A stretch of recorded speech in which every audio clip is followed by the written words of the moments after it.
Hello, everyone. My name is Linda Peavy. I am the owner of LaPav Consulting, LLC, and I'm going to be your host tonight while we talk about how to write grants for your Black-owned business or your Black-led nonprofit. So come on into the room, and to get started, I am in Ohio, where it happens to be like a sunny 46 degrees. So I want you to shout out where you're joining from. I'm going to peek into the chat and let us know where you are joining from. Again, I am in Ohio. All right, we have Florida. Talk about sunny. Pennsylvania, Chicago, Atlanta, Houston, South Carolina, another Ohio, and Houston, Alabama. My parents are from Alabama. Phoenix, Arizona, South Florida, another Alabama. Connecticut is in the house. Ohio, another Alabama, New York. All right, Cleveland, Massachusetts, and Sharon, you did not have to remind us that it's 80 degrees in Georgia. Okay, all right. Texas, excuse me, North Carolina, Chicago, Georgia, Michigan. All right, well, again, I'm Linda Peavy. I'm the owner of LaPav Consulting, LLC. I'm going to be your host for tonight while we talk about grant writing for your Black-owned business or your Black-led nonprofit.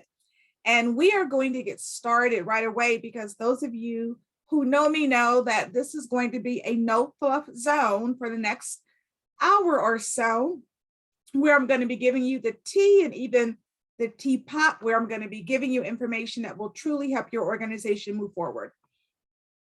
And so the first thing I'm going to do is to share my screen, and you're going to see just a brief commercial on one of my television commercials, and you'll learn just a little bit more about me and LaPav Consulting, what we do, before we get started with the webinar. So I'm going to share my screen. There we go. Share the sound. All right. And here we are. Hi, I'm Linda Peavy, owner of LaPav Consulting. My passion is to place your organization on the path to excellence. Are you struggling to communicate your message, reach target audiences, or secure funding? From marketing communications to grant writing, we achieve your goals. We've worked with high-profile clients and have secured $17 million in funding for charter schools and nonprofits. Call today to discuss what your success looks like and how LaPav Consulting can help.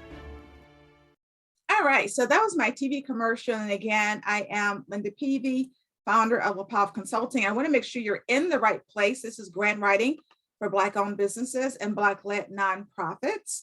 And we are going to get started. Just a little bit of housekeeping first. So we're going to answer questions at the end of the webinar. And if you've been on my webinars before, you know that I answer all questions that are asked. I make sure that I go through everything that you're asking, because there's typically a lot of questions as I go through the webinar. So as I'm speaking, please use the Q&A or even the chat. So if you forget to use the Q&A, you can use the chat. You don't need to do both, because we're going to be checking both areas for any questions that we have. So again, welcome, and thank you so much for spending this evening with me. I believe that you're going to take away many, many nuggets that will help you really learn how to fund your organization without bootstrapping it. All right. So again, a little bit about me. I have owned LaPav Consulting for 14 years, and in that time, I've written many, many kinds of grants.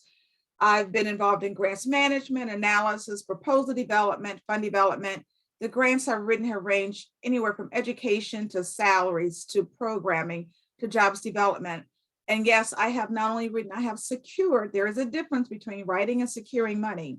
I've secured over $17 million in funding and business development for my various clients. And the kind of work that I've been involved in is not just grant writing, but the request for proposals. I've written those requests for the proposal and for the application that you complete. There's typically a scoring template that organizations and foundations use. I've developed those scoring templates. I've been involved in grants administration, also partnership building, which is so critical. I'll talk about that later. And then helping organizations to develop the programming that they're requesting funding for. And of course, after you get the grant, it is critical that you write that grantee report. And so I've written many of those for clients. But I also provide grant writing workshops. I provide workshops for the Urban League and also for the Cozy of Smaller Enterprises and other organizations as well that bring me in to conduct grant writing workshops on behalf of their nonprofits. All right, so my journey really quickly, how did I get to being able to secure $17 million? I was the marketing director and associate publisher of a publishing house, a professional publishing house that's actually a little over 200 years old now. And I left that job to come back to Cleveland and to start LaPav Consulting. And one of my first jobs was to serve as a contract executive director for a nonprofit. So I know there are some nonprofits on the line. I know there are small businesses on the line. Well, one of my first grants was literally to save my own job. So once I got the position as the executive director, I was told that I had to write a grant that was going to pay for my own salary, right? And so I learned that after I got the grant. So I was literally thrown into the grant writing pool, had to learn how to do it. And during that time, I really learned the importance of that connection between learning how to write a grant and literally connecting you to free funding. So knowing how to write the grant and connecting you to free funding. And that's when I truly learned that grant writing, it is a process. It's more than just seeing a grant application and downloading it and filling it out and sending it in. I know the pain that a lot of you go through, especially the nonprofits. I know that you have received grant rejection letters. Many of you have written grants over and over again, and you're like, why am I not getting grants? People that I know are getting grants. Or if you're a small business, you probably thought that it was impossible to get a grant because up until a few years ago, small businesses just weren't receiving grant money. But all of it has changed now. And I'm really here to show you the process that it's going to take for you to actually secure the funding. So we're going to learn tonight what to write. You're going to learn what to write that really showcases your organization in a way that provides that funder or that foundation the opportunity to really see what makes you different and special. Doesn't matter if you're brand new or if you're a seasoned organization, doesn't matter if you're a nonprofit or a small business, you can get grant money. You can write in a way that sets you apart. Then we'll learn how to write. And this is about writing in a way that really showcases you as the best candidate because you know there's competition. And then I'm going to throw in just a few secrets, right, that I've learned over the past 13 years that has provided me the opportunity to secure funds. So all of that is going to be presented to you tonight and for free. So why this class, right? Black nonprofits and entrepreneurs, you need help with funding, right? There's a lack of qualified professional freelance grant writers. So there is a difference between someone who writes grants and a professional grant writer. And professional grant writers, we can be costly, right? If you are an extremely seasoned grant writer, the fees are anywhere between $100 to $200 per hour.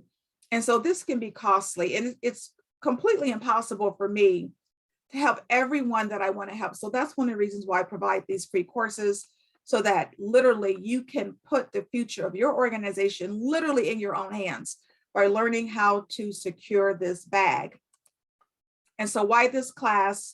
This is what I want you to know. No, you don't have to be a professional grant writer to secure grants.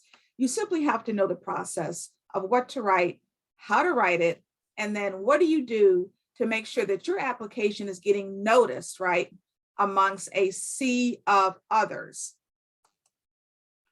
All right, so a couple of things happened that really completely changed the landscape of grants. And one was COVID-19. So before COVID-19, it was almost impossible for a for-profit or an entrepreneur to get grant money. It was predominantly for nonprofits. However, what COVID-19 did was really like peel back the onion layer on how vulnerable we are as small businesses. So you probably know someone who went out of business. Thousands of companies went out of business during COVID-19 because there was no resources, no services, no people to serve. And organizations wanted to do something about that. Foundations and Fortune 500 companies and Fortune 100 companies wanted to do something. So they started to pool together money to put aside just for nonprofits, but most importantly for small businesses to try to provide this emergency COVID funding. Now, most of the emergency funds have been spent. However, there is absolutely still what we call recovery funding available based on COVID-19 from these same nonprofits and Fortune 100, Fortune 500 companies. But I'm sure you've had to pivot. I know I had to pivot. A lot of organizations had to pivot. So in writing your grants, you want to talk about how you had to pivot. I worked with one veterans-based organization that provided surf therapy for disabled veterans. And as you can imagine, when COVID struck, the beaches were closed. There was no going on to the ocean. So we had to pivot and develop this online program where they could still serve veterans with PTSD through bringing in speakers, through having, camaraderie over the internet. And so I'm sure some of you had to get creative, and that was a result of COVID-19. So you can talk about that when you're applying for these funds. The other incident that occurred that changed the face of philanthropy was the George Floyd incident. What happened? This was about diversity, equity, and inclusion, and really being able to fund organizations and companies that somehow address racial justice, this DEI, and then socially conscious causes. So what happened? Again, foundations and these major corporations said, I want to do something. I want to help with this issue of racial injustice. And the easiest way for a lot of them to do that was push money at it, right? And so they developed these pools of resources, these pools of money. And that's why now more so than ever before, it is easier, not easy, easier for small Black-owned businesses, small Black women-owned businesses, Black-led nonprofits who are somehow dealing with socially conscious causes or racial injustice. Is easier than it has ever been before for you to get grant money. And I'm speaking not just to the nonprofits, but to the small businesses as well. Yes, as a small business, you can get grant money. And so I want to start off with just some grant basics so we're all on the same page. What is a grant? It's a sum of money given by a government or other organization for a particular purpose. And the key is grants are not paid back. Now, if you are a nonprofit, it is absolutely critical that you get your 501c3. The 501c3, what is it? It is a tax exempt designation by the Internal Revenue Service. What you want to do at all costs is avoid fiscal agents. So a fiscal agent is a 501c3 organization that's representing you until you get your 501c3. They handle all of the money. If there's a grant that you were able to win, they're getting the grant money and then they're giving it to you, which is exactly why foundations and funders do not want to work with fiscal agents. If they're going to give out grant money, they want it to go directly to you. Now, the 501c3 is just for nonprofits. This is not about small businesses. It's just for nonprofits. And so get your 501c3. Normally it takes anywhere from 2 to 3 months, but I know recently a colleague that I have was able to get his 501c3 in a month. So absolutely go through the process. I always recommend that you have either an attorney or an accountant work with you to get your 501c3. And so for Those who do, you will place yourself in a much better position, nonprofits, to get funding. The grant application, that's simply the proposal that you're going to be completing to get your grant money. And so where are we with grants, right? In 2015, there were over 86,000 foundations that funded grants totaling over $62 billion. That's a lot of money in 1 year. 92% of foundations are independent organizations, 3% are corporate, 1% are community organizations. We are fortunate here in Cleveland to have one of the, if not the largest community organization with the Cleveland Foundation. But look what happened in 2020. Foundation giving increased to $88 billion, a 17% increase from 2019. So I have this slide to let you know the money is there, people. The money is there. Don't think that because we went through a pandemic, the money decreased. It actually increased, because once the numbers come out for 2021, you'll see another increase. It's just about how you go about finding the appropriate funder and getting the grant money. So we're going to go through a couple of things that I want you to do to prepare yourself to write grants. Again, I'm showing you the process. It's not about just looking at a grant and pulling it off of the internet and completing it. There's a process. And one thing I always ask anyone to go through before they start writing is just go over the writing basics. There's 5 basic writing skills, right? Proper spelling and punctuation, good reading comprehension. That means what you write, how you want it to be understood, I'm going to be able to understand it as you wrote it. Sentence and paragraph structure, knowledge of different types of writing, and then editing and rewriting. I'm a professional editor, so I'm just a real stickler for this. Editing and rewriting. I always rewrite, edit, and rewrite again. There is no such thing as writing the perfect grant application and sending it in. That it just doesn't happen. And so I'm all about looking at professional software that will help you edit better. And the best on the market to me is Grammarly. And the great thing about Grammarly is that it is free. It is a free editing software. Everyone should have Grammarly. Now, I have the professional version of Grammarly, which I think is a little over $100 a year, but it's well worth it. And from what I understand, Grammarly is running a special for nonprofits where you can also get the professional version for free. So to find out, just go to grammarly.com and find out whether or not they still have that section. But before we move on, I want to help you right now to improve your writing skills. So Grammarly has a fantastic blog article called Improve Writing Skills Dramatically by doing these 15 things. And it doesn't matter if you're a professional writer and editor, this article will improve your writing. And so it should be placed into the chat right now. Excellent. So definitely, you will be able to improve your writing by just going through the article. And I saw one quick little question, so I'll answer it right now. Yes, this entire presentation is being recorded and you will get a recording of it. All right, so we're preparing to write grants, right? So there are documents that you will need to have available before you write one syllable of that grant application. One is your EIN, your employer identification number. Next, if you're a nonprofit, your 501c3 letter. Again, you don't want to use a fiscal agent.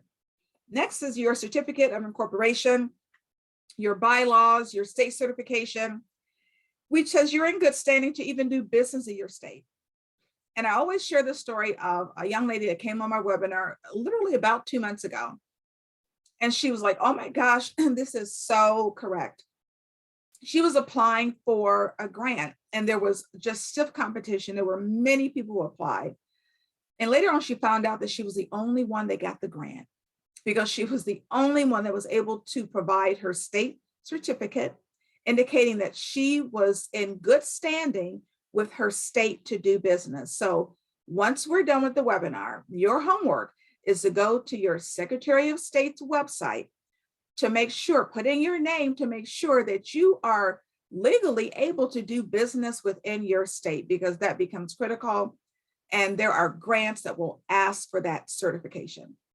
Also, your list of board of directors, Also your staff member, just make sure they're up to date, that the resumes are up to date. Oftentimes you will have to submit resumes of your staff and your board of directors. Your letters of support, start early. And these are people that support you. These may be your vendors.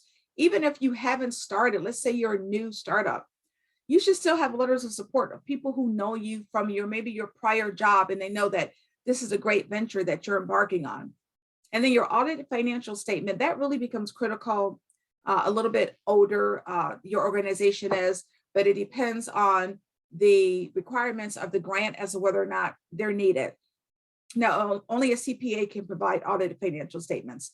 Also, your current operating budget, right? You have to have a budget.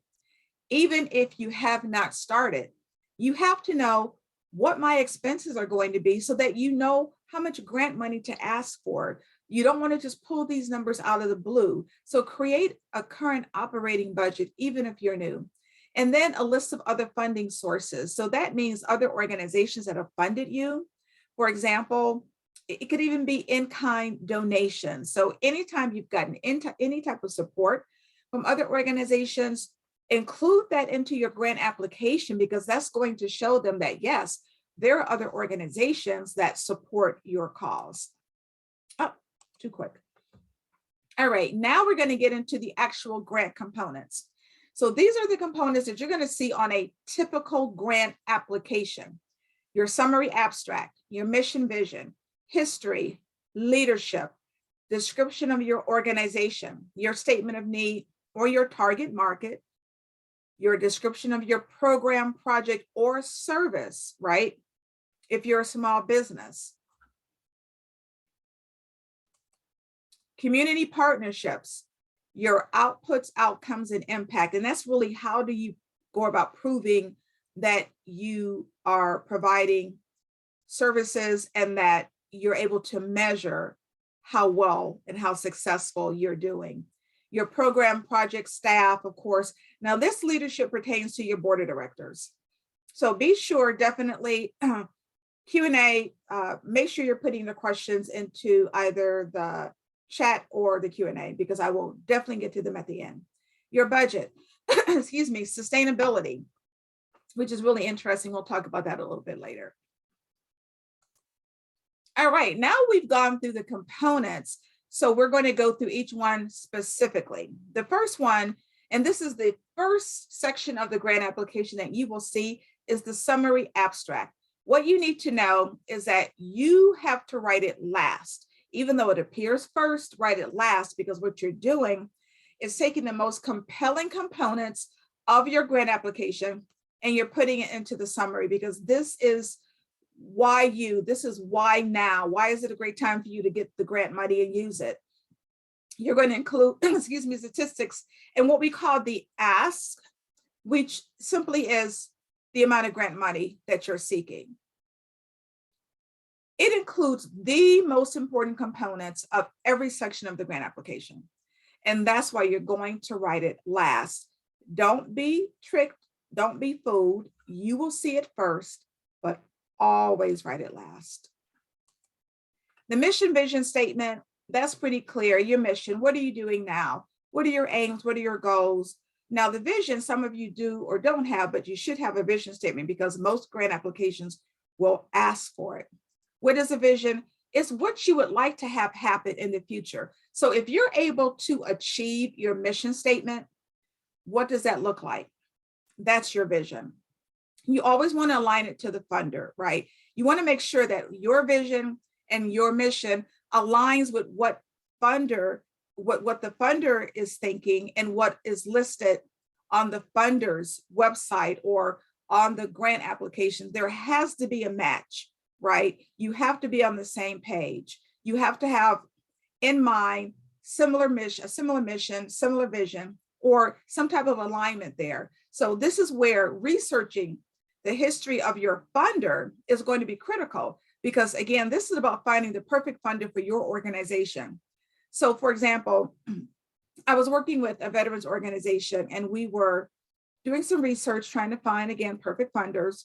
And we came across this one organization and it wasn't readily apparent that there was a connection, but I went a little bit deeper And I found out that the founder of the organization served in World War II.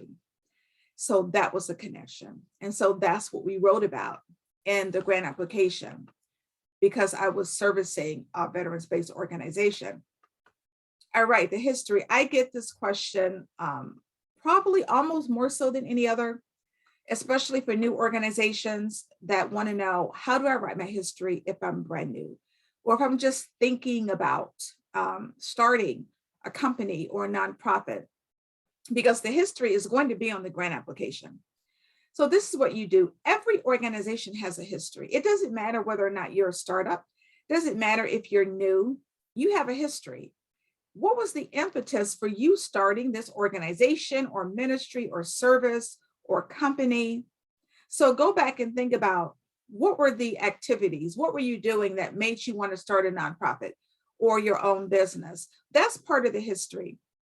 And I tell the story of let's say a principal, right? That's starting, maybe she's retired and she's starting a tutoring service for students. Well, as a principal, she's worked for years and years and years and years and years with students. And so as a principal, she was able to interact with students. And through those years, she knew that it was important for students to have additional learning, additional services. And that's why she started the tutoring organization. Well, her being a principal was actually a part of the history of her organization, because that was the impetus for her starting it. So every organization has a history, even if you are a startup. Just think about, like, what was the catalyst that made you say, I want to start this organization or this small business? Now, the leadership section, that's going to be your executive leadership. That could be the CEO, the COO, your board of directors. Then you have a description of your organization. And this is where you're really going to talk about, again, first, if you're seasoned, your track record of working with the target population. So let's take that principal that has a startup. She can talk about her years of being a principal, and maybe she has 20 years of working with K through 12 students. Well, that's her track record of working with the target population, which for her are K through 12 students. So whether or not you're seasoned, you're going to use your history, because at the end of the day, you are the person that makes your organization unique, hands down. No one is going to bring your experience to the table. And that's what you have to talk about in these grant applications. That is what sets you apart. Now, if you are seasoned, of course, you want to talk about your success rate, your success factors, and again, your experience with the subject matter. But again, if you're new, focus on the experience of the leadership. All right, the statement of need is really about, what is the problem? And this is something else that a lot of people struggle with. Know that there's always a problem. It doesn't matter what you're doing. It doesn't matter what type of organization you have, whether it's a nonprofit, whether it's a small business, or your service area. You are trying to either resolve a problem or make something better. So I use the example of like a small business that's a bakery, for example. And you might think, well, it's a restaurant, like what problem could they possibly be resolving?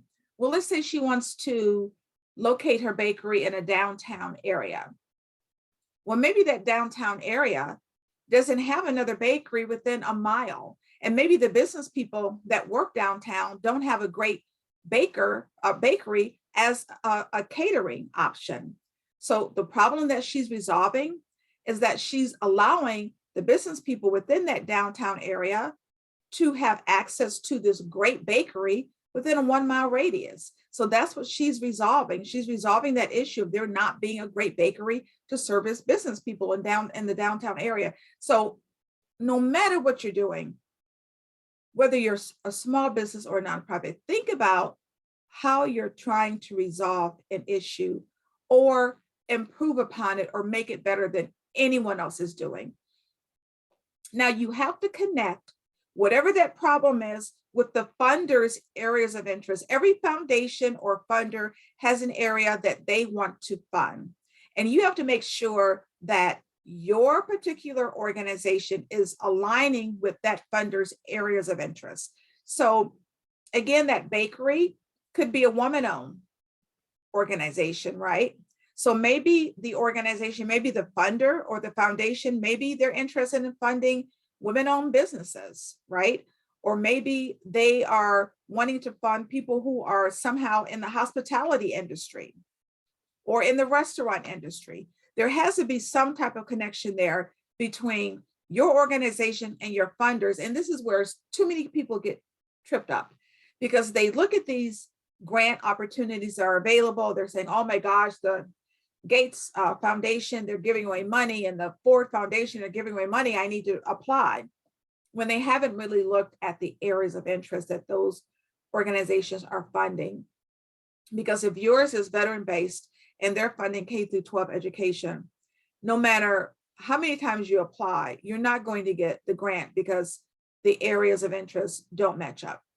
Now, how do you find out what the funders' areas of interest are? Two ways. You can check their 990s, or you can go to the funder website. Now, here's the issue with going with the funder's website.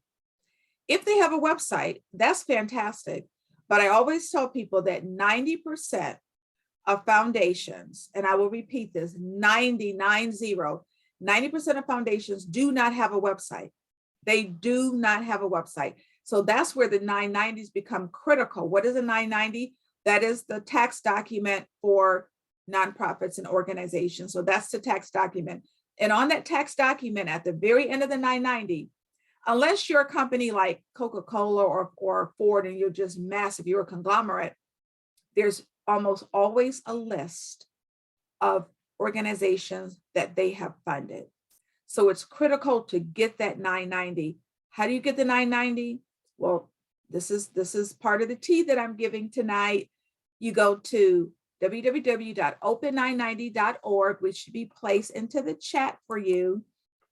And what's so fantastic about this, it's free. It's free. You don't have to pay for it. Go to open990.org. You'll be able to pull up the 990 of any organization that has filed. Go through that 990, go to the back of that document and look for similar organizations like you to find out whether or not that's the funder for you. Now, another section is the target population. That's all about who you're helping. And it's based on demographics. I talk about the bakery. So the demographics for the bakery would be literally businesses within a 1 mile radius of her location. And so you can find demographics but you're going to have to define your target market. There is no such thing as my market is everybody. You're going to have to define your target market. So is it based on gender, ethnicity? Are you focusing on the Hispanic population, the Black population? Income? Are you focusing on the underrepresented communities? Age? Is your particular organization geared towards the senior citizens market? Is it based on geography? Maybe you're only looking at local clients and local customers, or maybe it's nationwide. The best resource to go to for demographics is the US Census Fast Facts. Absolutely love it. I use it all the time. Again, because it's a governmental site, it's free, so you don't have to pay for it. And it will help you to define where your target market is, because they're going to be looking for these type of results and data and the grant application. So that's the best place to go. And so the statement of need, again, this is about who you're funding. And so I wrote a grant, a Toshiba of America Science grant, that was for an environment science class at an urban high school. So the urban high school wanted to create this environment science class. And what was the need? Well, the need resolved around the fact that there is a lack of minority students in STEM careers, right? Science, technology, engineering, and math. Another need was that they wanted to increase the student achievement for minority students at this urban high school because they were performing at levels less than proficiency. And so the target population, the underrepresented minority high school students. So this is how I wrote, and this is just a synopsis of how I wrote the statement of need for the Toshiba Science grant. So science, technology, engineering, and math, that's STEM, right? Disciplines for minority students can lead to meaningful careers. That's hopeful. Yet, here's my stats. According to the Bureau of Labor Statistics in 2011, the number of African Americans employed in STEM occupations was 8% or less. That's not good, right? According to 2009 figures, only 1.9% of African Americans held careers as environmental scientists and geoscientists. Not good, right? There's a need. We're talking about need. Our course, right, that class is an avenue to close the achievement gap while nurturing students' interest in science. So that's what we're going to do. That's how we're going to address this need. And here I am wrapping it back around to the mission of Toshiba. The school supports Toshiba's belief that science and mathematics are exciting fields in which all students can succeed with the proper tools and instruction. The grant will assist us in achieving those efforts. Now, of course, this was extrapolated a bit, but you get the gist of it. You talk about what the need is, you throw in some stats, but you always have to wrap it back around to the mission of the funder, which in this case was Toshiba.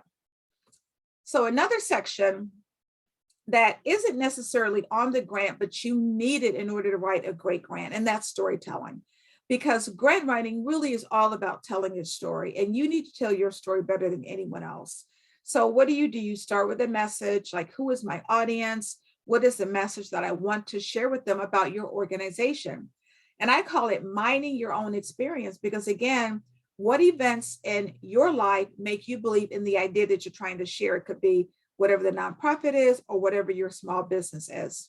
And this is about looking at your own experiences, going back to what I talked about in terms of the history. A lot of it has to do with what you're bringing to the table and your experiences. But again, this is something that's critical. Don't make yourself the hero of the story. So don't make your organization the hero. You're going to put the target population at the center of the story, not you. So let's go back to that need statement. Who do you think, put into the chat, who you think is the focus of this paragraph? Who is the focus of the paragraph? When you read through it, who is the target population? Let's see what we have in the chat. Absolutely, absolutely. The marginalized students, the minority students, right? The students, absolutely. It wasn't about the school. The school was writing the grant, but it wasn't about the school. It was about the transformation that's going to happen with your target population, whoever that is, right? And even if it's that bakery, right? You're thinking, well, what's the transformation there? Well, you may be making the best cupcakes, in a 1 mile radius. So you are wanting to transform the bakery industry right there in that location where you are. Also, you're transforming the way in which organizations within that 1 mile radius is able to have access to bakery. You're making it easier for them to be able to have this service that would make their jobs a little bit easier, knowing that you're located very close to them. So again, put the target population at the center of the story, not you. And then, yes, highlight a struggle, right? Maybe there's been other organizations in that spot that you're trying to move in as the bakery, and you can talk about that, right? We say that a story without a challenge just simply isn't very interesting. Maybe you're the first person in your family to own a business. Maybe your recipe is passed down from your great-great-grandmother. I mean, this is how you tell your story, right? To make it interesting so that the funder, is engaged and wants to hear more about what brought you to them. And so it really is about who is telling the story the best. You have to show how lives were changed and how the outcomes were achieved. And I always say the best way to do this is to incorporate like the human factor. Use real examples, testimonials, case studies. There should be some type of emotional connection. And the best way to do this is using video. For all of you, every single website that you have should have videos on it of testimonials of your clients or your customers. There should be a video on there. Let's go back to the bakery of people eating the cupcakes and saying this is just the best cupcake they've had in their lives, and how they're just so thankful that there's a bakery in a downtown area, regardless of what your organization is or what your nonprofit is. Get the videos, put the videos on your website. And this does not have to be costly. Literally, you can have someone hold a phone in front of their face for 30 seconds, whether it's an iPhone or an Android. And I tell everybody I'm an Android person.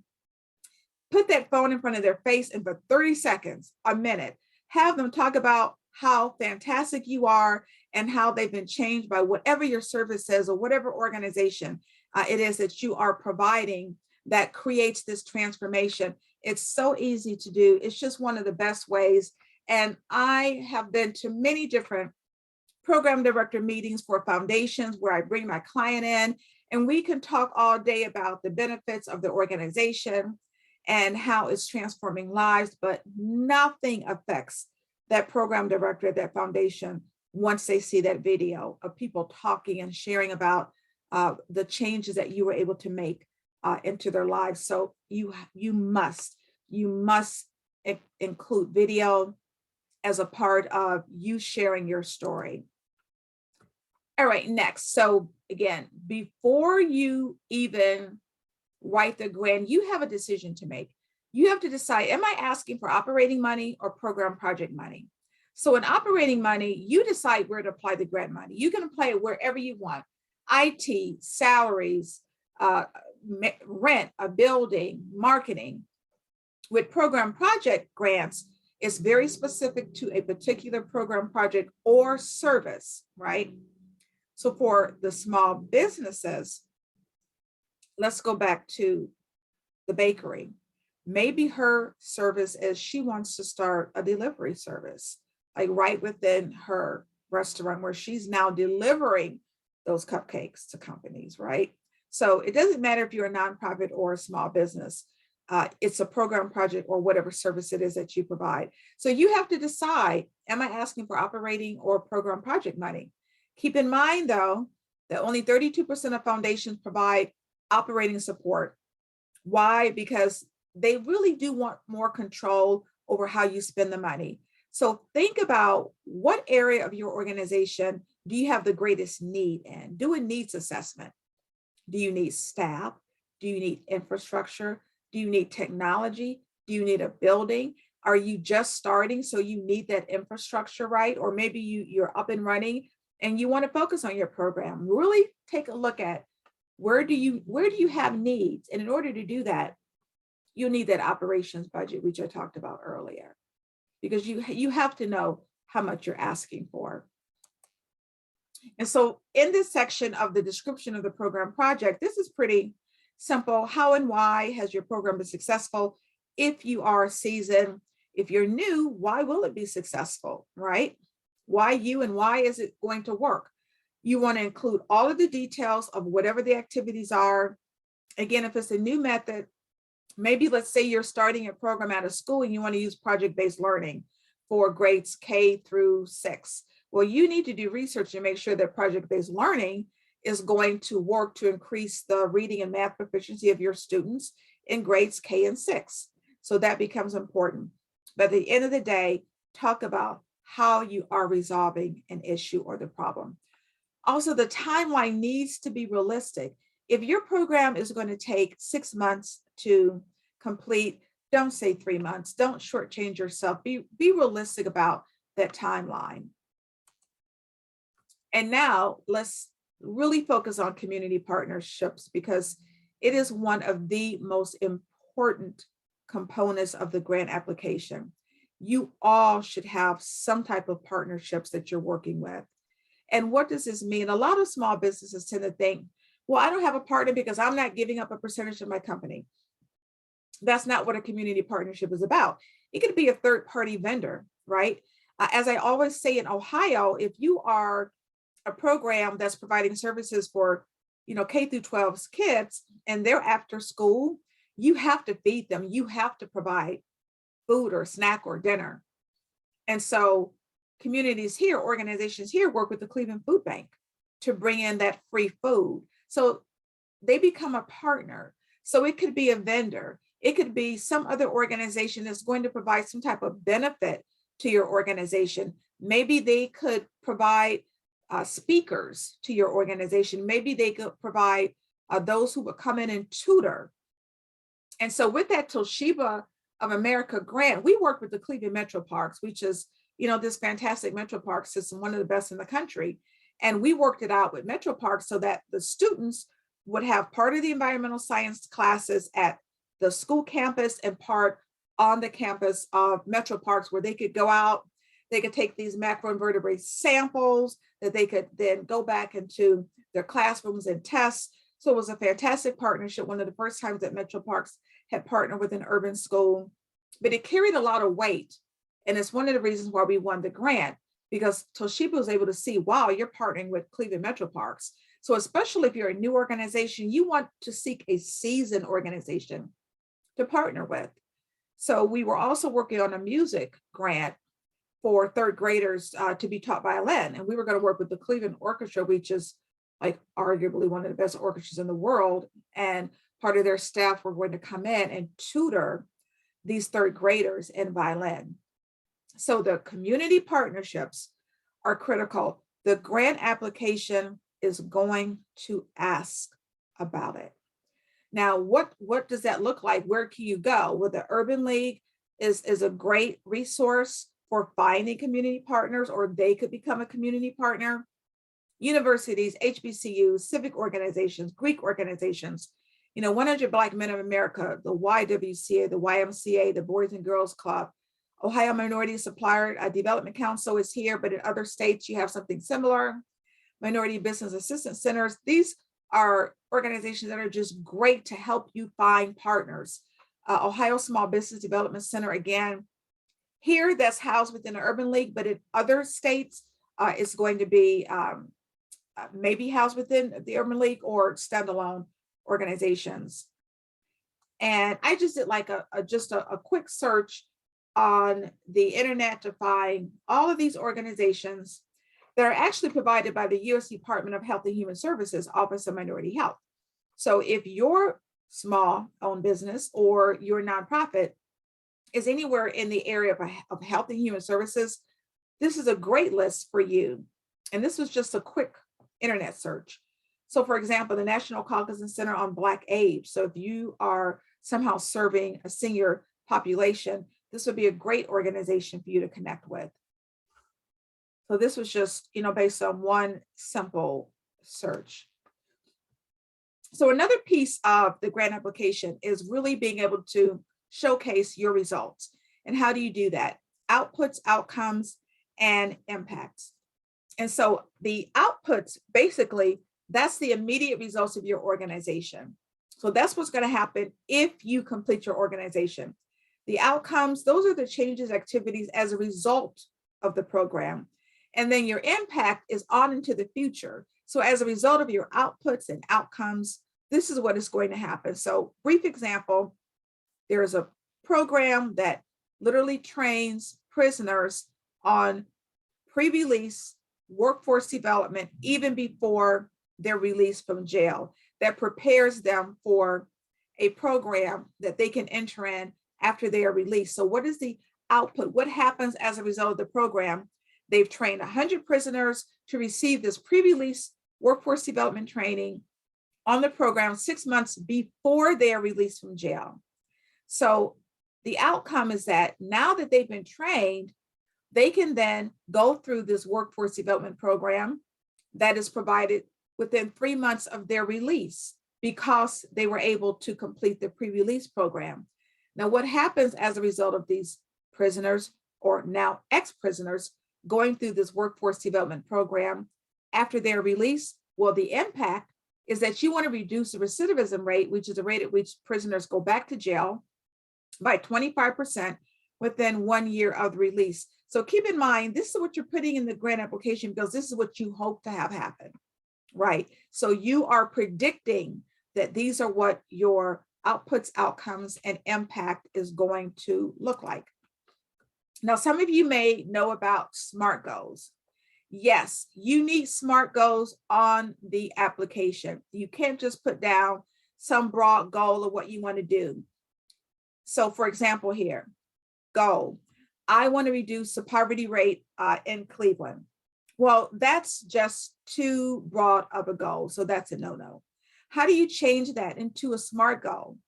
I want to reduce the poverty rate by 5%, right? Specific, measurable, attainable, relevant, and timely in Cleveland for Hispanic children under the age of 5 within a 5-year time frame. That's the SMART goal you want.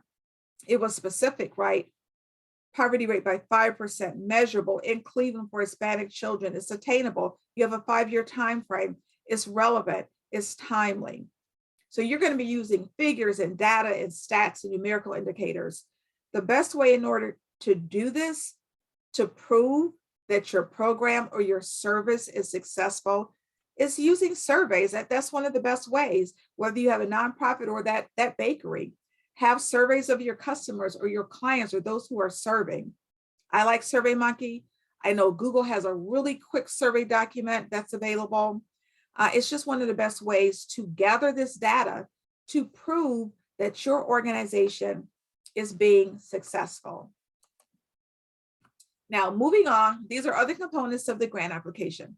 Program project staff. Here, you want to include updated resumes and bios, because the funder wants to know, well, are you putting the right people in place, right, to run the operation or to control whatever the service is going to be? So they want to be able to look at resumes and biographies and responsibilities. Like oversight is key, making sure that the right people are in charge of the right projects. And then numbers, right? If you know you need 10 people to operate the program, don't say 6 or don't say 25, be reasonable. They want to know about your leadership. So yes, you are going to have to include your board of directors list. And also this, excuse me, I find more and more on applications, because funders want to know, how can we help you, right? What are the opportunities that you have for us to volunteer within your organization? So think about ways for, especially this is germane for nonprofits, how can we help?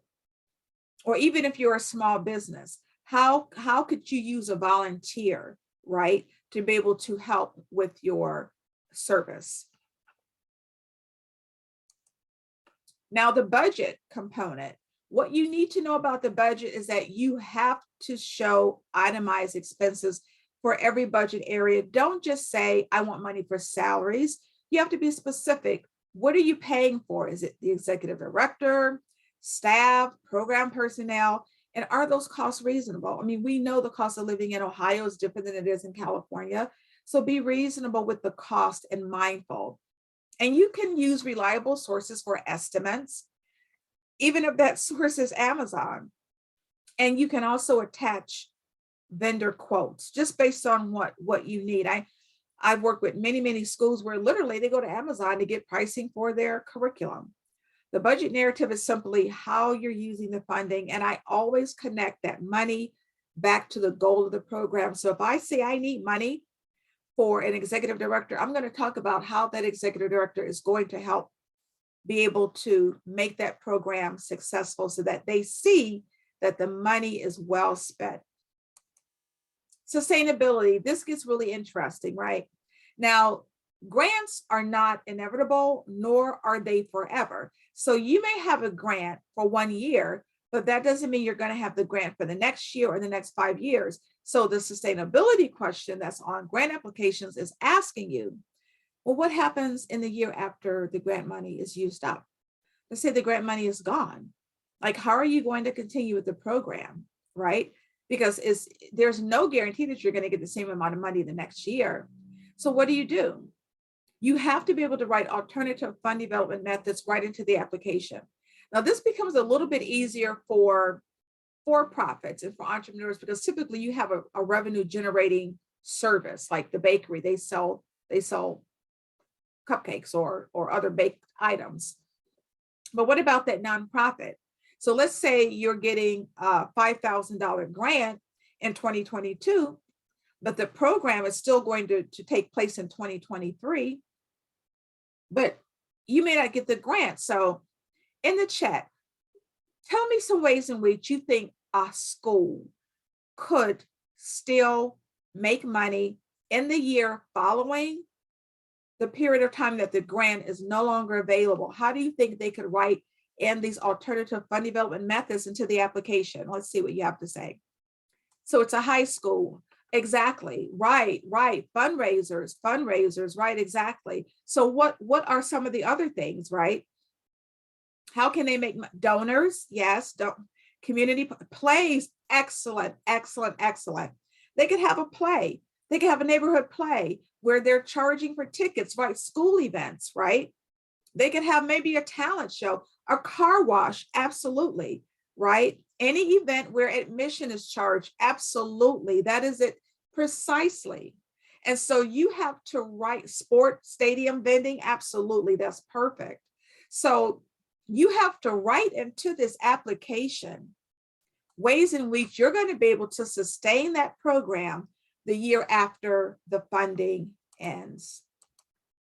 And so we've talked about the different components. Now we're going to talk about a few ways that you can get your grant noticed. It's really about what you do before you write the grant. You've got to position yourself for success. You have to show your uniqueness, strategize first. Please research the funders. And we'll talk about that research in a minute. Gain your community partners because they're going to help you.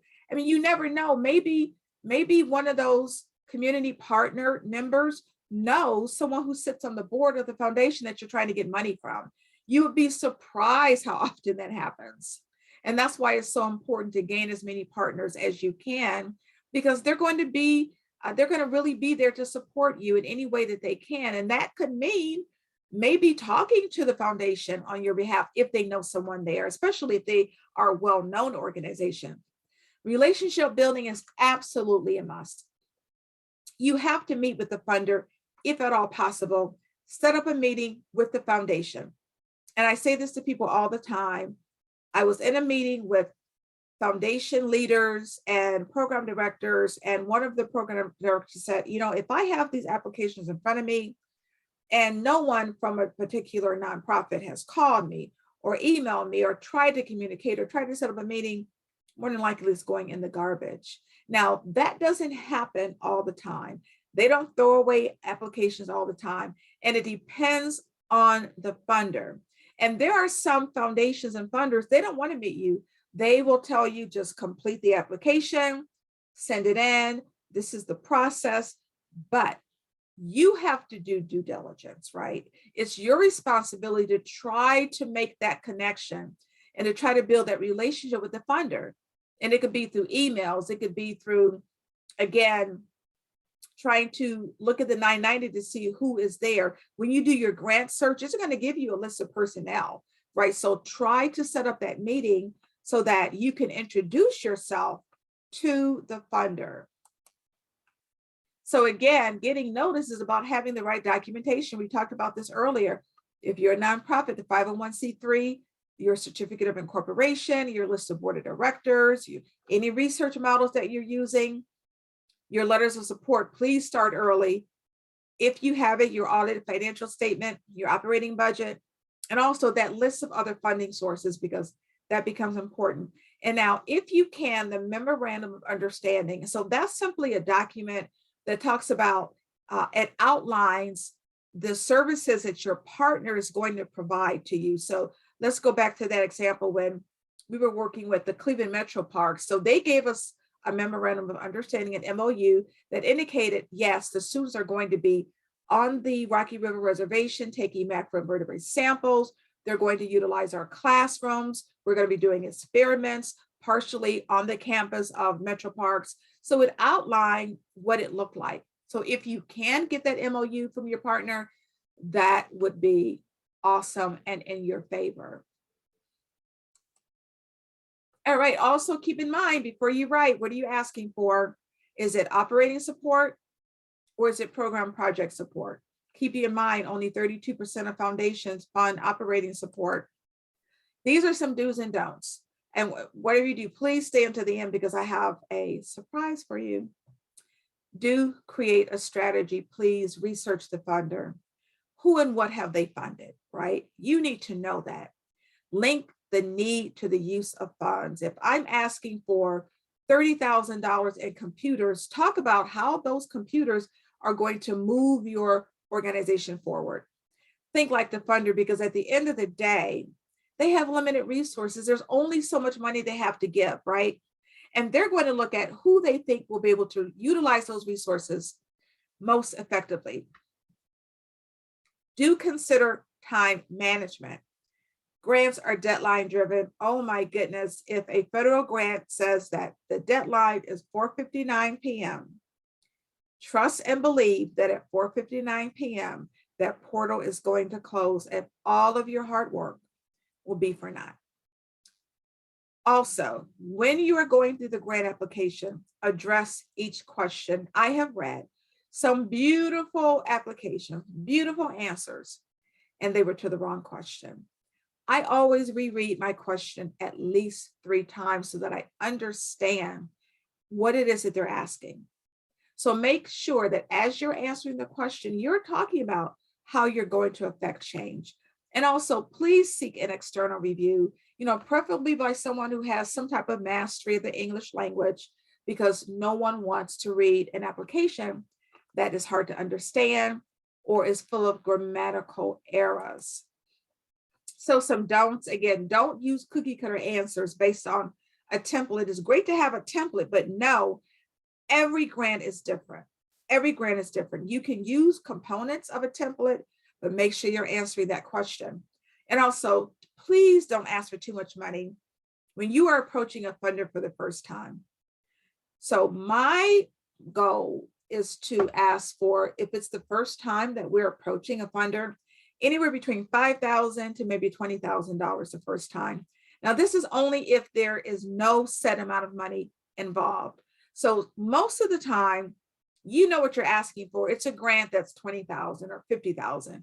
But for many community foundations, they don't have set amounts. So what you don't want to do is go on and say, okay, this is my first time. You don't know anything about me, but I'm going to ask for a $100,000 grant. You're just not going to get it. Be conservative, because you want to just get your foot in the door, because once you get approved for a lower amount, then you can ask for more money the year after and the year after and the year after. Don't underestimate time. Please start early. Please start early. If you think you're starting too early, start earlier, because you're going to need the time. Don't wait until the last minute. And don't forget to edit. Again, Grammarly.com is definitely your friend. Now, remember, I talked about getting a partner, a community partner, or even introducing yourself to the funder. How do you do it, right? So this is probably one of my most requested documents, is the letter of introduction, right? Because this introduces your organization to a potential funder or partner for the purpose of setting up a formal meeting. This is not the ask. All you're trying to do is set up a formal meeting to meet with your partner or to meet with the funder to talk about the partnership or to talk about what it is that they fund, so that they can get to know you better and you can know more about what it is that is within their areas of interest. So in that letter, you're putting just an introduction, description of your organization, your statement of need or your target population, how your program aligns to theirs, okay? Do not ask for a dollar amount in this letter. Again, why are you sending this letter? To set up a formal meeting. And get a reference, right? If you know someone who may know someone at that organization or that partner or that funder, take advantage of it, because keep in mind, 90% of foundations, they don't have a website. So you may need to network to know who to send it to and where to send it to. And I was saying that I was spilling the tea, and I always tell everyone, this is the teapot here, people. Get email.io. This is where you find the email addresses of people that you want to meet. I use it almost every day. If there is an email of anyone in a nonprofit or a business in this country, more than likely, getemail.io is going to have that email. It is the most amazing thing. It is better than sliced bread. It is a tremendous resource. And I believe they give you like the first 10 or 15 emails for free, which is incredible. And then you pay a monthly amount, but it's worth its weight in gold. And this should be put into the chat. Excellent, excellent, excellent. All right, so getemail.io is your friend. Now, this is just for small businesses that want to bid on, let's say, like a state contract or local contract, because I also provide a webinar and workshops to teach you how to complete those bid applications. A lot of it is similar to a grant application with an exception of the last two items here.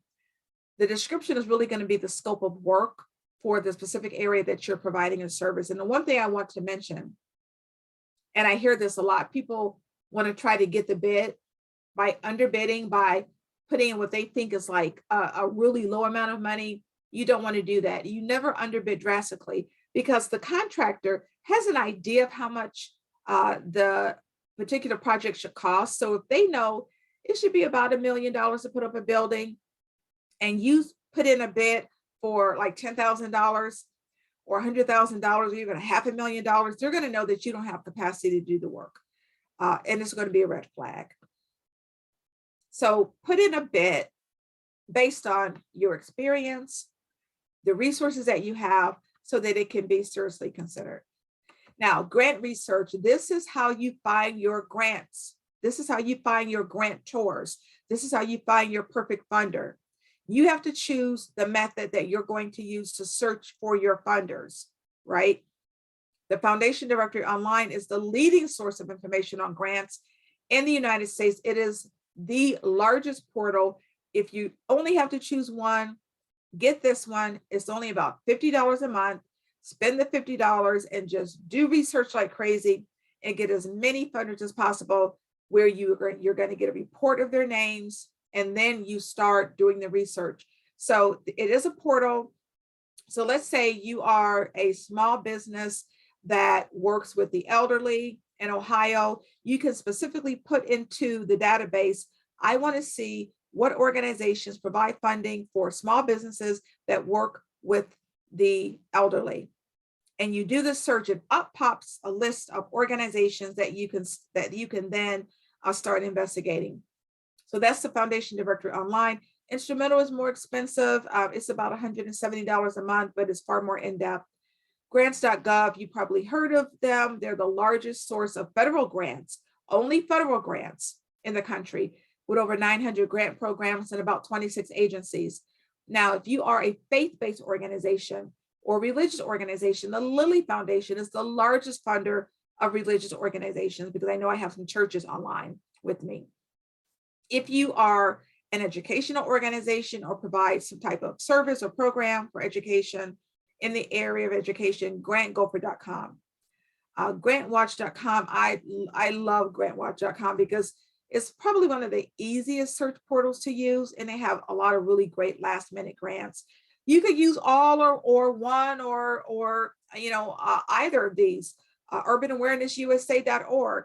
You have to have them on your email list, because they constantly provide information on grants that are for minority organizations. Now, just to sign up is free, but they do provide tiered services that is going to be available at a cost. So again, this is how you search for your funders. You choose which method. Now, for the small businesses on the line, this is just for you. If you are a woman-owned business, you absolutely positively have to know about HelloAlice.com. It is from what I understand, the largest portal of information for grants for women-owned businesses. And right now it's free. Again, the last notification I received indicating that they're going to a subscription-based service. So while it is free, please sign up, because it is an incredible source of grants. Also, the DOT, the Disadvantaged Business Enterprise Program, and this is a program for disadvantaged business enterprises where you could sign up to get grants from the DOT based on what your business is providing, based on what service is providing. Facebook has a Black Creators Grant. Amber Grants for Women, right? They provide $25,000 to women-owned businesses every single month. The National Association for Self-Employed, right? They have growth grants that they provide every month. Your Minority Business Development Agency, right? They have business grants. FedEx has grants. Then there's the SBIR, which is from the NIH. That's a governmental grant for the small business innovation research. So those are just a few additional organizations that would be helpful for you as a small business. Now, these are two areas that too many Black businesses and Black nonprofits completely overlook. And one is banks. So put into the chat, when you think about banks and money, right, getting money, what do you think about when someone says the term bank? Put into the chat what you think about. Loans, right? Loans, high interest, credit scores decline, yes. Loans, community reinvestment, and equitable. Most people said loans, which is true, right? Here's the information that you need to know. Banks are one of the largest sources of grants for businesses and for nonprofits. Too often we sleep on banks when it comes to grants because we don't know that they provide grants. It's typically not through your bank manager. It's typically through a vice president at the bank who typically has a title of maybe VP of community investment or VP of community development, or even VP of economic development. Find out who at your bank, or it doesn't have to be your bank. It can be whatever local bank services your community, especially if the headquarters is there. But if not, there's usually a regional office. Find out who that person is and talk to them about a grant, because at the end of the day, banks are about doing what? Servicing their community. And if you are a business or a nonprofit, you're coming into that community, you're servicing that community, you need to be talking with them about grant money, not loans, grant money. Also, the area of workforce development, too many organizations don't put in for workforce development grants because they think, well, I don't have 10 W-2 employees. You could have all 1099 employees. If you are able to provide employment for people in that community, that's workforce development. So don't think that you can apply for a grant that is geared towards workforce development if you are providing jobs for people in your community. So these are two areas that too often we overlook that is a source of grant funding. And so I'm so grateful that you stayed to the end, because I want to give you a bonus surprise. As I mentioned before, I have been writing grants for over 14 years. And yes, I have secured over $17 million in funding. And one thing I know is that I can only help so many people as one company. And so what I've really tried to do is put together a program, which is a grant writing course that will literally equip you with everything you need to stop struggling for money, stop bootstrapping, and finding out how to write grants. Grants they're free money. And this course will lead you to being able to secure free money. Doesn't matter if you're a nonprofit, doesn't matter if you are a small business. It will provide this very step-by-step path to funding. And that's what is so unique about this course. It literally is step-by-step so that you don't get overwhelmed, so that you know what you're doing. As I mentioned before, this is about a process. So it can literally save you so much money on grant writing expenses, right? And as I mentioned before, grant writers, the professional grant writers, can be expensive. So it places you in a position to be able to get $20,000, $30,000, $50,000 or more in grants if you know how to write grants, if you follow this process. It's 12 modules, 35 lessons. And because I know people learn differently, I include every lesson with an introductory video. And I hear from some people who are wondering, well, is it just a course of videos? Because there are courses out there of just videos. Videos are just the beginning of this course. So every lesson, I start with a video because some people are just visual learners. And then I have the lesson that's completely written out that you can download, right? So you have a full lesson. If I'm asking you how to write about your target market, you're writing about your target market, not about me. You're doing this for you so that at the end of this course, you literally have a proposal written and you are ready to apply for grants. And because you're ready, I literally make sure that as a part of the course, you get actual winning grant examples. So again, if I'm asking you to write about your history or about your target market, you literally have an example of how it should look, because I put into this course actual winning grant examples of grants that I have written and won. So everything you see in this course won grant money. And that becomes really critical as you are moving through the course. I teach you how to write every part of the narrative, right? There's a course on your basic writing skills, storytelling, the letter of inquiry, which we didn't even talk about yet, right? That becomes important, and that's part of the course. How do you approach your funders and your partners, right? That introductory letter. Before you apply, there's a whole section that you need to think about before you apply. And then again, there's your lessons. And they're downloadable, they're printables, your quizzes. I put in like really fun quizzes that are funny, and it helps you to learn the information. And then I teach you how to write, or rather how to research for the grants. Again, I talked about finding that perfect funder. I show you how to find the perfect funder. And at the end, right, you've written your proposal, you're ready. So what do? I give you a list of over 400 funders, right?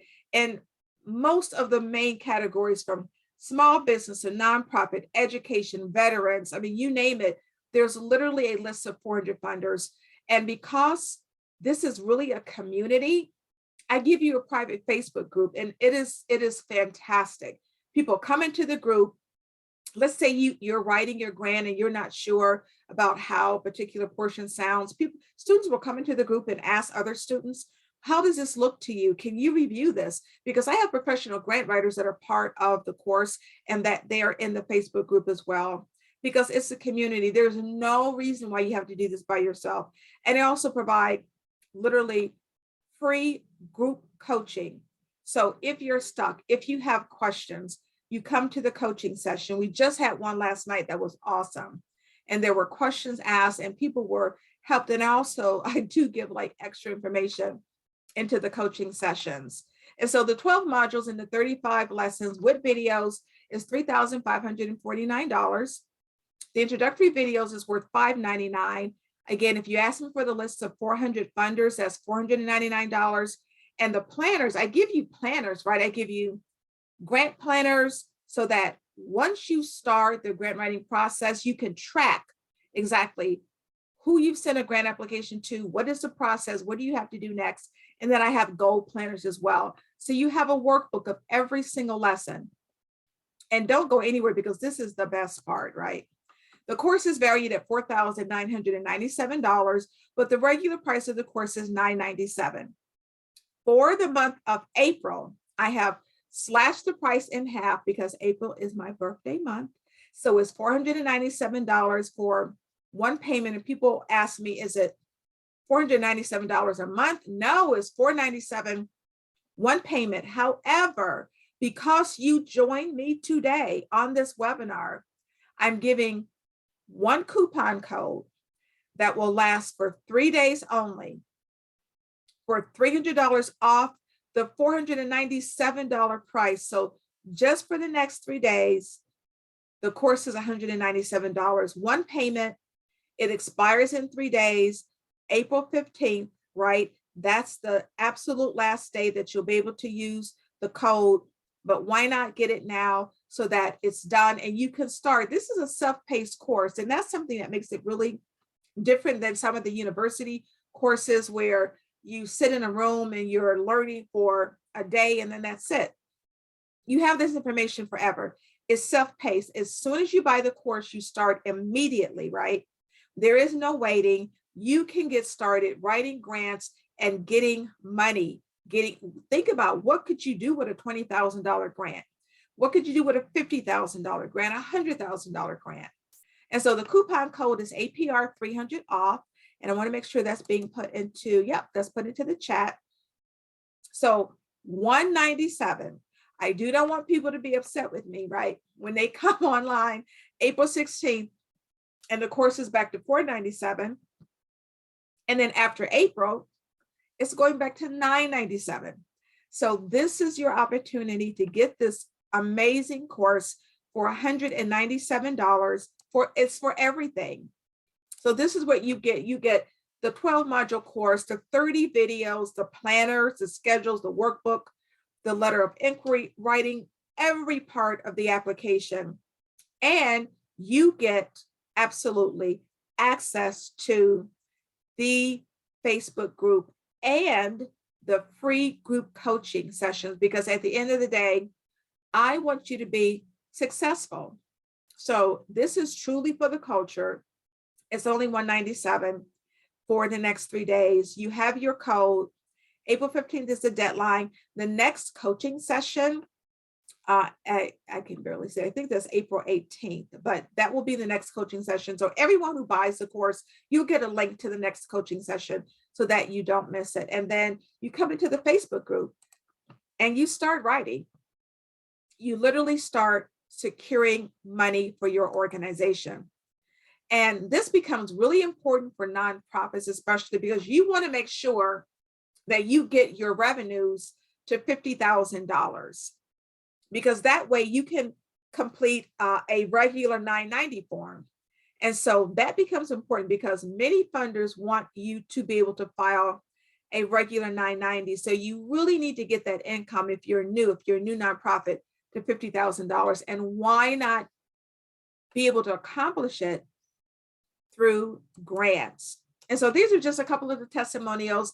I invested in this program recently and it is amazing.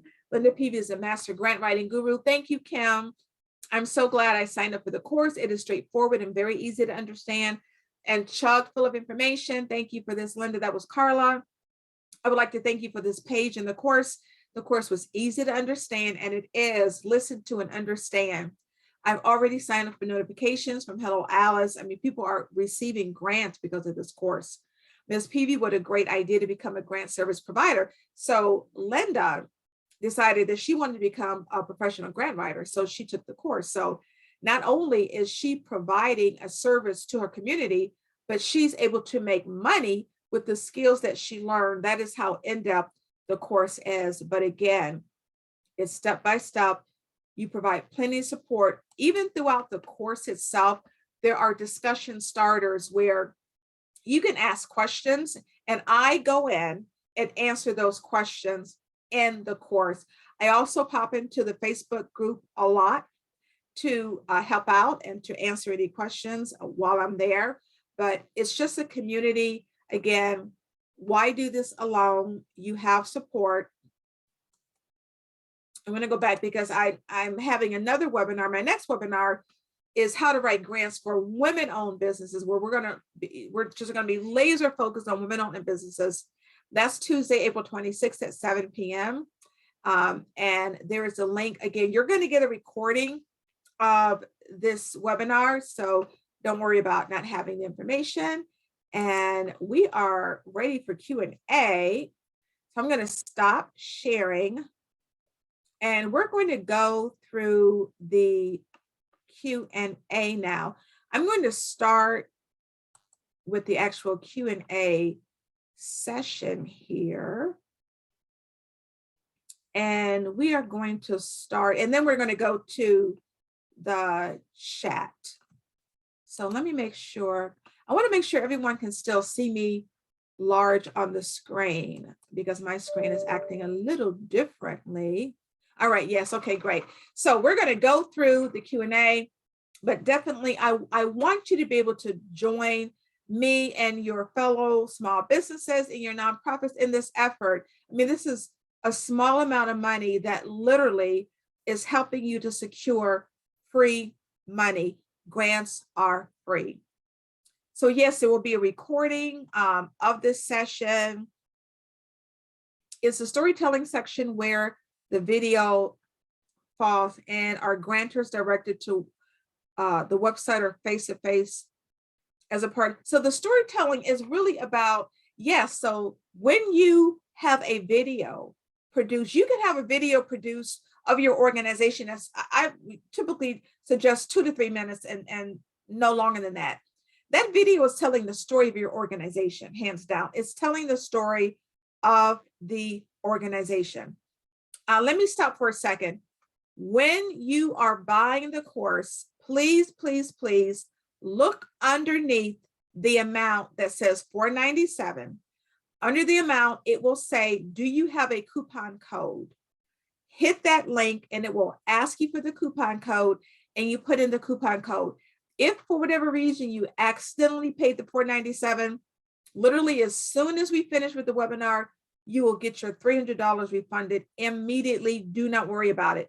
But when you're applying for the course and you want to put in the code, look on the page. It's divided. The page is divided into 2 sections.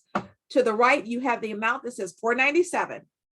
And right underneath it, it says, do you have a coupon code? And then you click that and it will give you a box where you input the coupon code. It takes off $300 immediately. Don't let it go to $497 and to the page where it's charging you that. It will immediately take off the $300 and it's only $197. That's why I'm saying for 3 days only, like that's it. And then it will remain at the $497 until May 1st when it goes back up to $997. And for those of you who know anything about online courses, when you do a revision, this is a revision for me. I've added so much information to the course and you relaunch it. Normally you relaunch it at this really low price for a few days only, which is what I'm doing. So for a few days only, it's $197. It will be $997 later on. So this is just your opportunity. All right. Some funders ask for leadership demographics.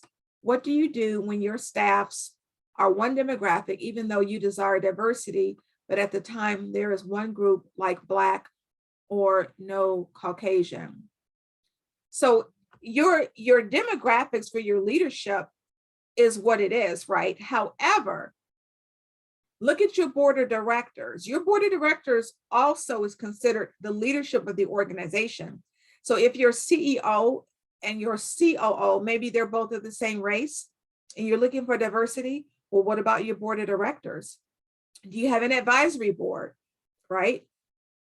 Those are also leaders of the organization, so you can include those as well.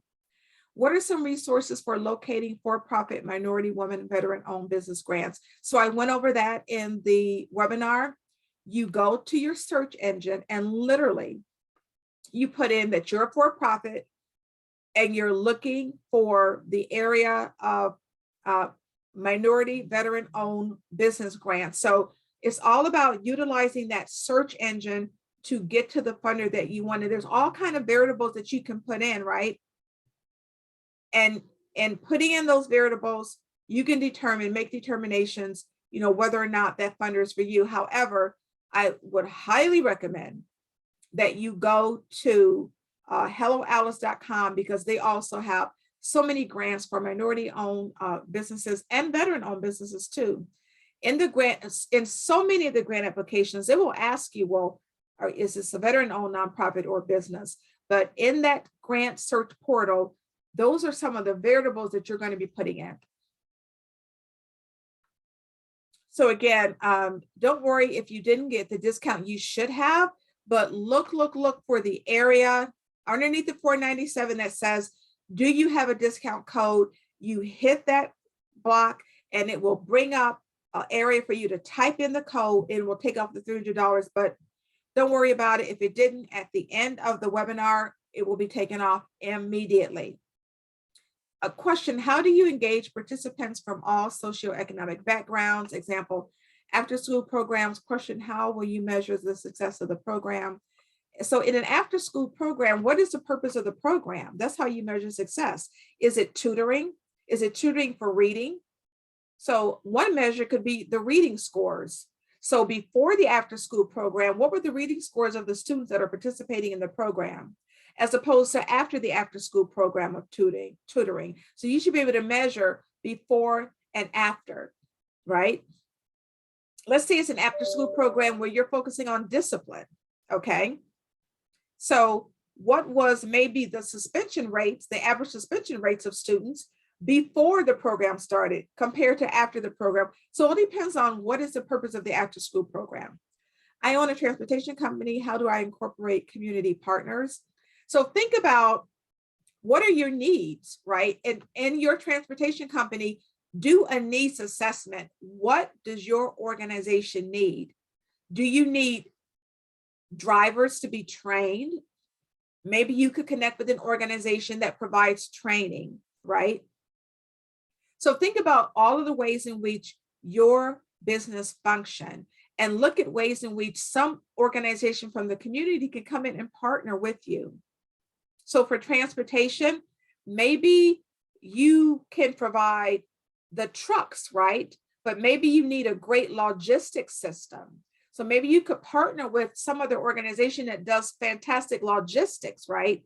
To incorporate into what you're doing. Are there specific grants for the transportation business? Yes.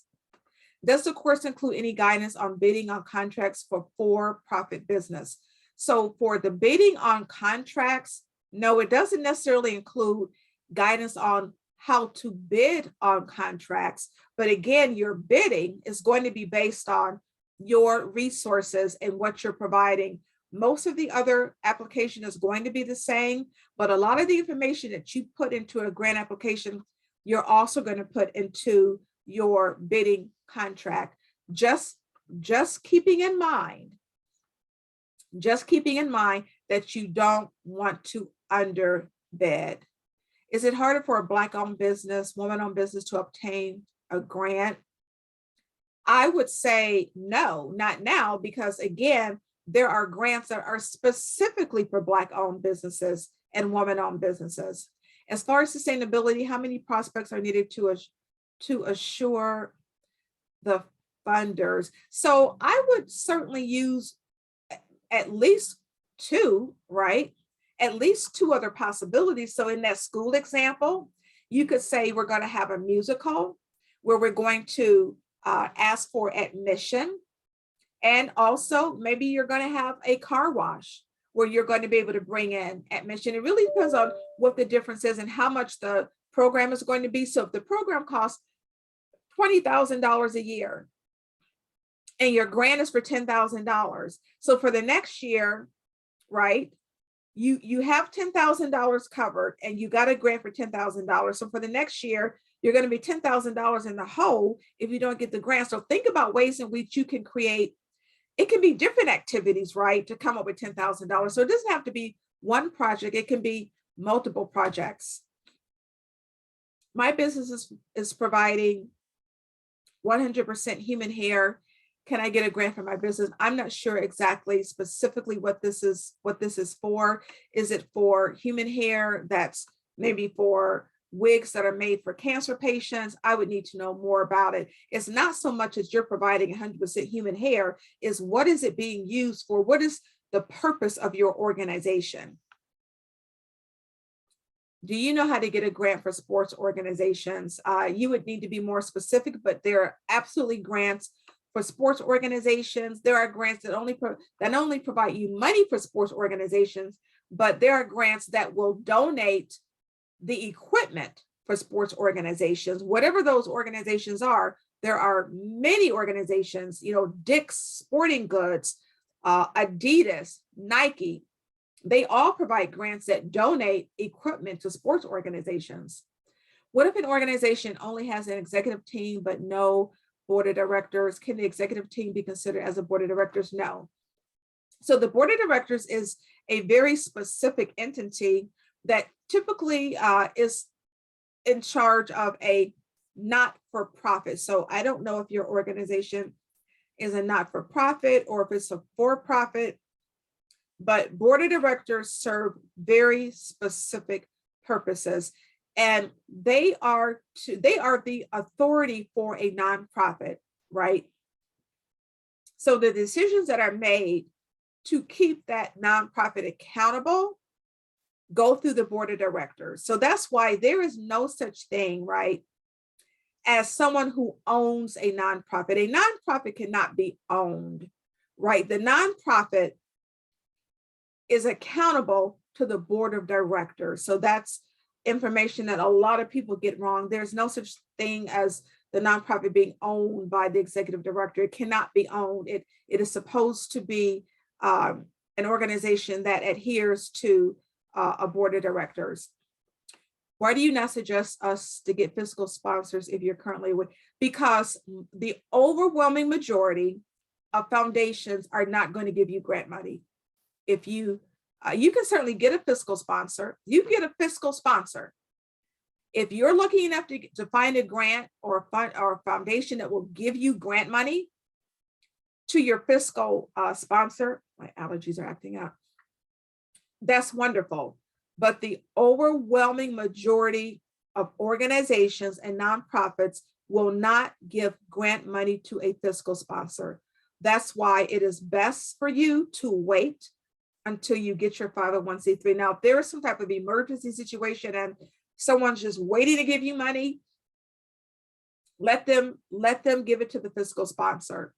But the majority of your money will come through your organization once you get the 501c3. Does the course help with incorporating a new business? The course does not help with incorporating a new business. If you need help with incorporating a new business, definitely there are organizations. I highly recommend the Urban League. They will take you through the entire process. If you want to become an LLC or an S Corp, they will take you through the process. I would highly recommend going through your civic organizations to help you incorporate your business. Should you apply for a grant where you have to pay to apply? I am not aware of any grant where you have to pay to apply. I would be fairly suspect of that, and I would do additional research. Typically, you should never have to pay to apply for a grant. How do you know if you are underbidding or overbidding? You need to have a knowledge of your industry. You need to have a knowledge of the cost of products, right, in your industry. And so you can do research on your industry to find out what your materials are going to cost. Because keep in mind, you're typically bidding, a lot of the times, if you're bidding through the state or through the city or through the county, those prices are going to be the same for everybody, right, who is trying to bid on that contract. So just know your pricing. You should know your pricing and put together a proposal that takes advantage of the best pricing that you can get, making sure you have enough information to be able to provide an adequate application. Yes, for cancer patients, I think that was in response to the 100% human hair. So that means you're providing a service for cancer patients. I don't know if you're a nonprofit or for-profit, but I would absolutely investigate getting grants based on the service that you're providing. Can I get a grant for a non-medical transportation that will help with van upgrades? Those grants are available, yes. Can these grant proposals apply to a small business with no employees and one owner? Absolutely. So that's one thing I want to mention. Don't think you have to have W-2 employees to get grant money.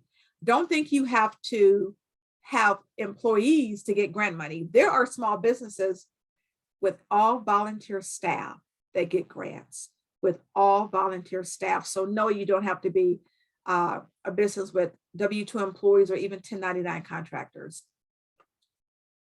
I have a nonprofit and a for-profit. Some of the money I make from my business services are funneled into my nonprofit. Is there a clear way of articulating this?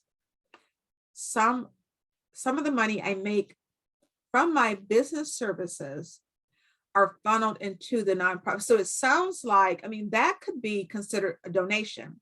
Your donation into the nonprofit based on just the funds that you have from your for-profit. So that certainly happens.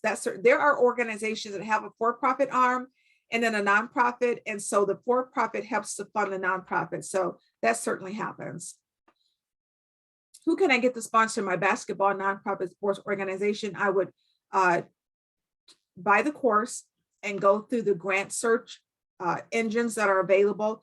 Choose one and definitely start doing research, because again, there are sports organizations that receive grant funding.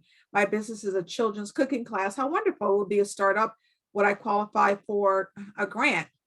So absolutely, because there are different ways. It's not just a children's cooking class, right? There's so much you can do with that. Maybe the cooking class is showing children good nutrition, or showing children the importance of diet, right? The importance of eating healthy and eating well. So there's ways in which you can really talk about this in the grant application, not just that it's a children's cooking class, but this is about nutrition. So therefore you can look at health and wellness grants, right?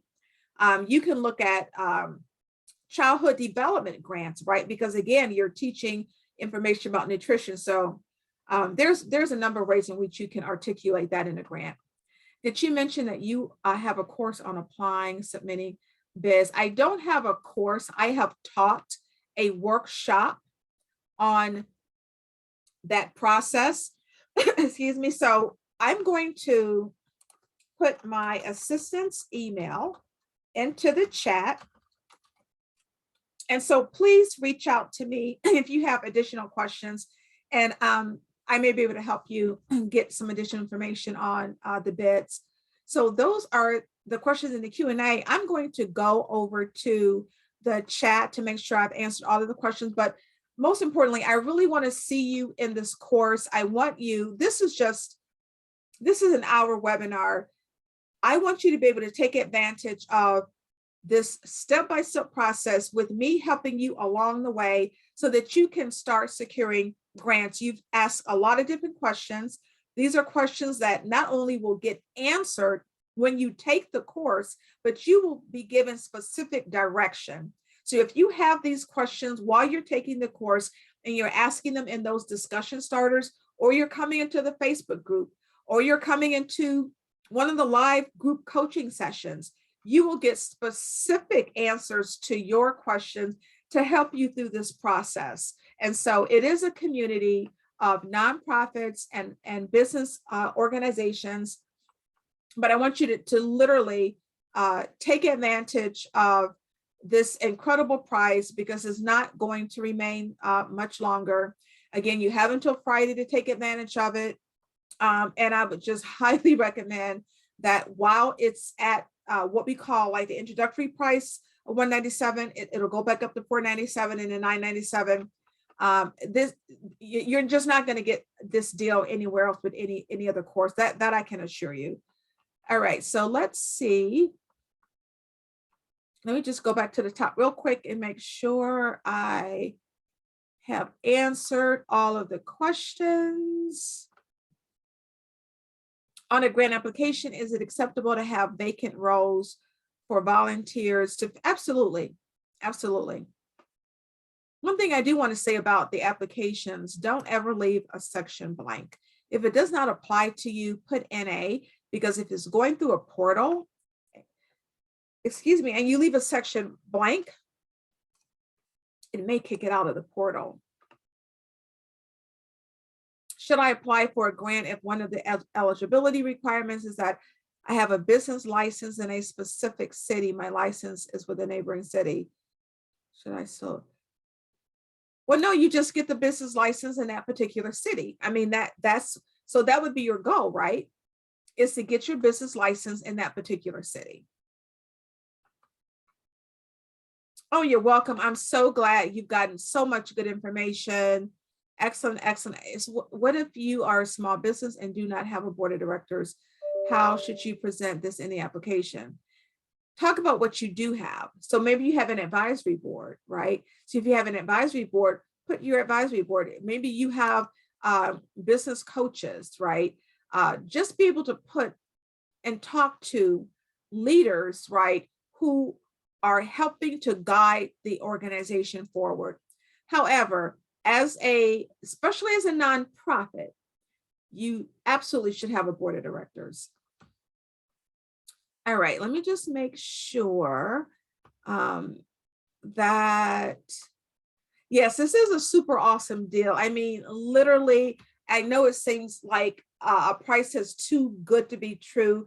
You literally have 12 modules, 35 lessons, downloadables, the list of 400 funders. If you were to come to me and say, Linda, I want you to create a customized list of funders, that charge is $750 right there, just to give you a list of customized funders. My one-on-one charge is $200 an hour. So if you want to meet with me one-on-one, that's $200 an hour, but I'll give you a little secret. If you buy the course, you will see a pop-up where you can get the one-on-one with me for only, I think, $125, but you have to buy the course. But that's $200 by itself. You get access to me during the live group coaching. It's a live group coaching. Again, the discussion starters within the lessons, I answer those. And in the Facebook group. So again, I try to come in there when I can and answer. It's quite economical. Again, if you want the one-on-one time, that's great. But this is really a community that I don't want you to forego it because of $197, because it's just going to be so much more. The value of the course based on my experience and my literally almost 14 years of writing grants is $5,000. Every component is what it would cost, but I make the course $997 to make it affordable. Again, I mentioned before, this is my birthday month, so I cut it in half. And then because you join the webinar for the next 3 days, you get it for like this crazy bottom low price, but it's going back up to $497 for the rest of April. And then it'll be $997 in May. So please get it while it is cheap. This price just doesn't come again. All right, let me just make sure. It should ask for the coupon. How many minutes will you recommend to record? I would recommend 2 to 3 minutes, 3 minutes max, 3 minutes max. How long do you have access to the grant writing course? So I'm glad you asked that, because this is a really important question. Without question, it's forever, right? This doesn't end. So unlike some of the courses that you're going to pay $1,500 for online at a university, I know them well. You pay the $1,500 for the grant writing course. It's literally over the weekend. Sometimes it's a 3-day course. At the end of the 3 days, that's it, right? The course is done. You have some material, but the course is done. And most importantly, the teachers are gone, right? It's done. It's over with. Here, you're paying literally a fraction of that cost for a course that is valued higher than the university courses. At the end of this course, you will get a certificate that says you completed the grant writing course. It's not a CFR. I want to be clear about that. You won't be able to get continuing education points, but you will get a certificate that says you completed the course. And for a fraction of what is being charged, you get a full course. Again, this course is worth $5,000. I priced it at $997, and you just happen to be getting it at a really tremendous discount, but just for the next few days. There are many types of grants available for e-commerce businesses. I mean, you name it, the grants are available. But again, it's about really researching into the grant search engines. I'm an esthetician and massage therapist for around 13 years. COVID really not me are the grants to help me. So yes, there are certainly grants available for whatever field you're in. You're a massage therapist, so you're going to look specifically when you're doing the research, you're going to look in that particular area. So it's all about your area of interest, right? And so in these search portals, you're going to do it. And something else I want to mention, you also get, so you get access to the prior grant coaching videos. That's important because a couple of weeks ago in the free group grant coaching, I literally did a live demonstration on how you find the perfect funder. And so one of the nonprofits that was in the group coaching section came up and he said, okay, choose me, choose my nonprofit. And so we chose his nonprofit. We put in his information to that grant search portal. He was based here in the US, but his target market was underprivileged African children. And so he was providing food for children that live in Africa, even though he was here in the US. And so we put in all of the information. We were looking for a funder that provided for international organizations, or organizations that also provided for international clients. And we put in the information, and literally up popped almost 300 funders. And so I did that live demonstration that took you through the process of finding your perfect funder. That video alone is worth its weight in gold. You get that free. You get all of the videos that we've taped thus far recently, that are for the live group coaching sessions, because every live group coaching session is taped so that you have that information as well. So a lot of you are asking, is there a grant for my business? Is there a grant for a nonprofit? Is there a grant for a for-profit? This video alone will literally show you how to go into that grant search portal, put in your information, and get that list of grants that are specifically geared towards your organization. That particular session alone was literally worth its weight in gold, and you get that. How do we show that the for-profit is giving money to the nonprofit if you own the for-profit but you're a founder? Well, that's in your budget. So in your revenue line, you're going to have different streams of revenue. You're going to have donations, right? You're going to have maybe fundraisers. So you don't necessarily have to say the name of the organization that's giving you the donation. That goes on your for-profit tax form, right? But on the budget for your nonprofit, you can have a revenue line that says donations. We get $10,000 a year from ABC organization, which is what you own. So that simply goes as one of the line items in the revenue section of your application. What type of grants are best suited for consultants, operating versus program specific?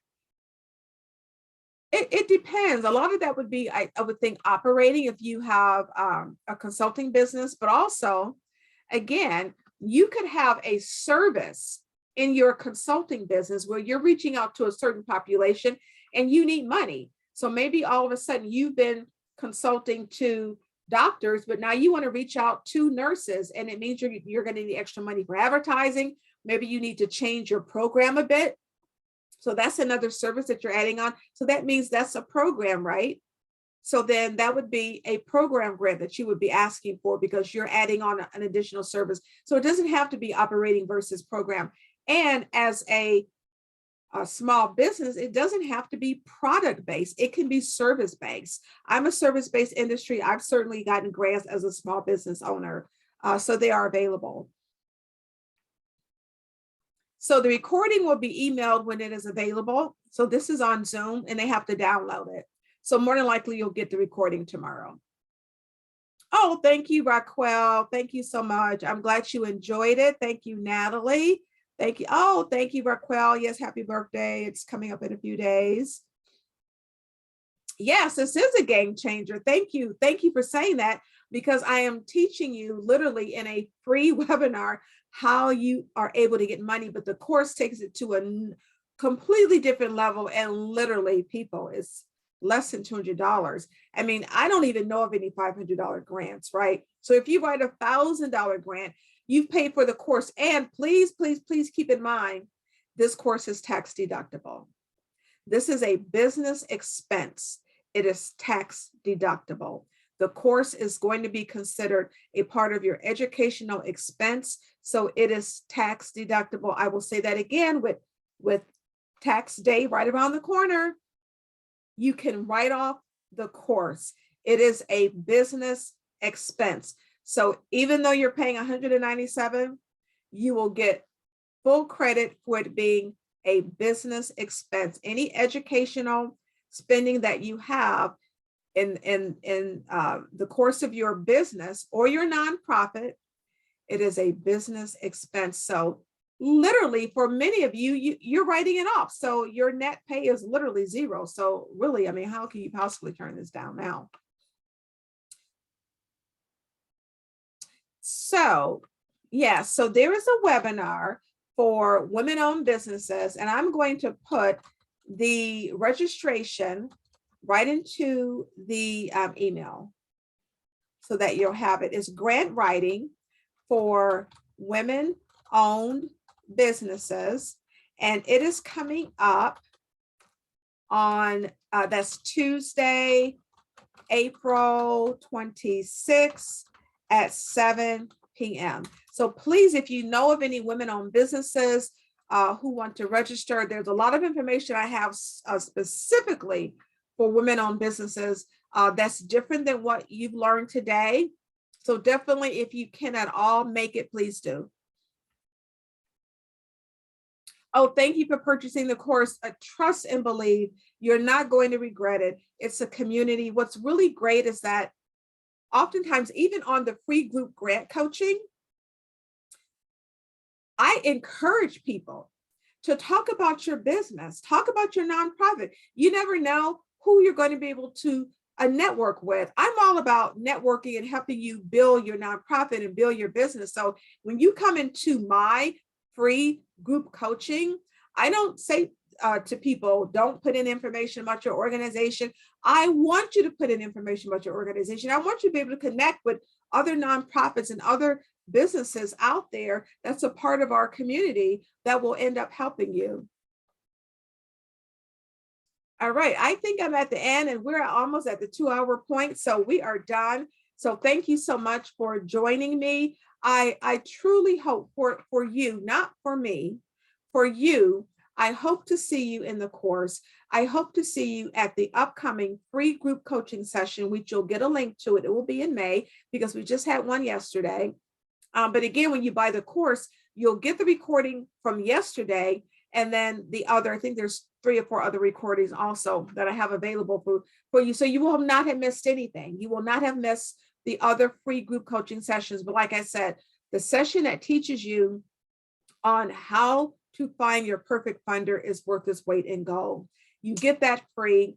The Facebook group is just for students, so you have to buy the course, but come into this community and network. I mean, people are networking all the time, and some of them are doing business with each other. You never know who is going to be able to be that community partner, right? So you have that opportunity. Thank you so much. I appreciate it. And hopefully I will definitely see you. Again, the course, the coupon is only good for 3 days until the 15th of April, which is Friday. So again, take advantage of it because I don't want you to pay the $497 or the $997 price. We can get it for $197. So thanks so much, everyone. Again, I'm Linda Peavy. I am the founder of the course Grant Writing for Non-Writers, Keys to Winning Grant Proposals, and the owner of LaPav Consulting.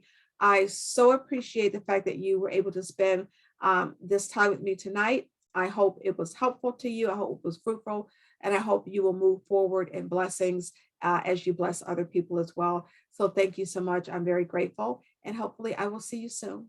Bye-bye.